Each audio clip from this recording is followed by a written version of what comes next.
Kanchan Raj Muzaffarpur. DJ Kanchan Raj Muzaffarpur. Presented by Rockstar Music Dharma।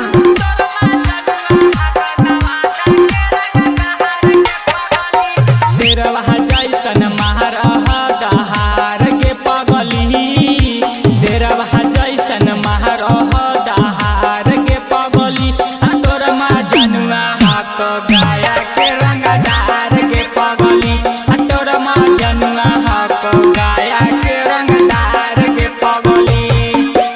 ओकर जान police थाने दहार के पगली, ओकर जान पुलिस थाने दहार के पगली, तोर माँ जनुआ हक तरमा के रंग दहार के पगली, तोर माँ जनुआ हक तरमा के रंग दहार के पगली।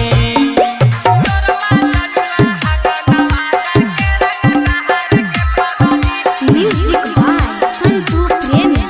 डीजे कंचन राज मुजफ्फरपुर। डीजे कंचन राज मुजफ्फरपुर।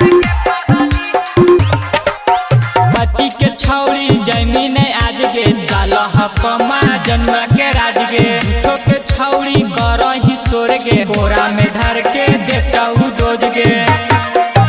बच्ची के छौरी जमीन आज गे जालह कमा जनुआ के राज गे, के छौरी करही सोर गे, कोरा में धर के देता डोज गे।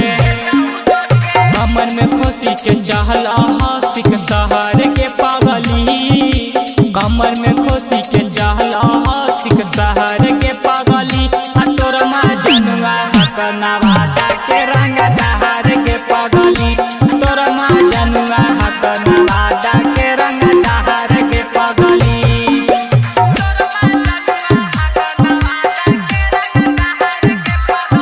Presented by Rockstar Music Dharma। DJ Kanchan Raj Muzaffarpur. DJ Kanchan Raj Muzaffarpur.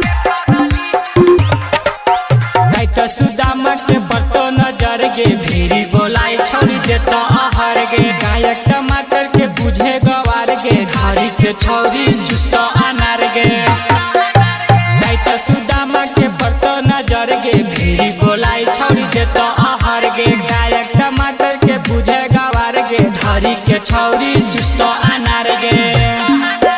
सरवन संतु के सुन ले तनी दहार के पगली, सरवन संतु के सुन ले तनी दहार के पगली, तोर माँ जनुआ हक फतेहपुर के